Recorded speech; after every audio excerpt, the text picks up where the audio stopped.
సంగారెడ్డి జిల్లా జహీరాబాద్ లో పరువు హత్య కలకలం రేపింది. కవిత అనే మహిళను ఆమె భర్త సిద్ధారెడ్డి హత్య చేశాడు.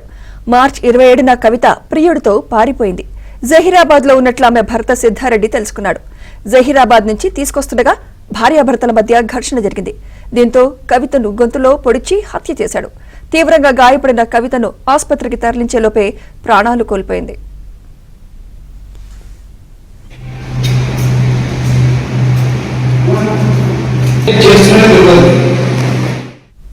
ఇదే అంశంపై మరింత సమాచారం మా ప్రతినిధి పరశురాం అందిస్తారు. పరశురాం, సంగారెడ్డి జిల్లా జహీరాబాద్ లో దారుణ సంఘటన చోటు చేసుకుంది.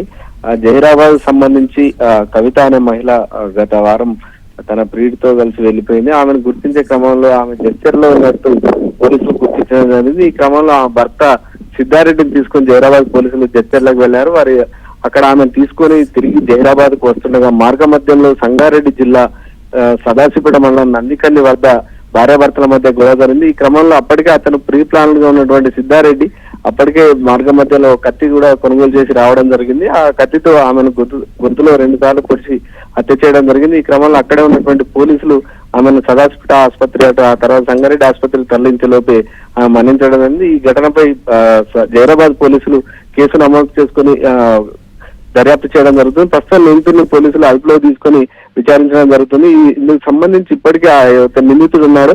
అతడు ఆ మార్గ మధ్యలో జడ్చల నుంచి ఇటు జహీరాబాద్ కు తిరిగి వస్తున్న క్రమంలో మార్గ మధ్యలో డాబా వద్ద కూడా కత్తి కొనుగోలు చేసినట్టుగా పోలీసులు సీసీ ఫుటేజ్ ద్వారా గుర్తు చేయడం జరిగింది. ఇందుకు సంబంధించి ఘటన పూర్తి కారణం పోలీసులు అతన్ని అదుపులో తీసుకొని విచారిస్తున్నారు. మరి కాసేపట్లో ఈ ఘటనకు సంబంధించిన మరిన్ని వివరాలను ప్రెస్ మీట్ పెట్టి వెల్లడించే అవకాశం ఉంది.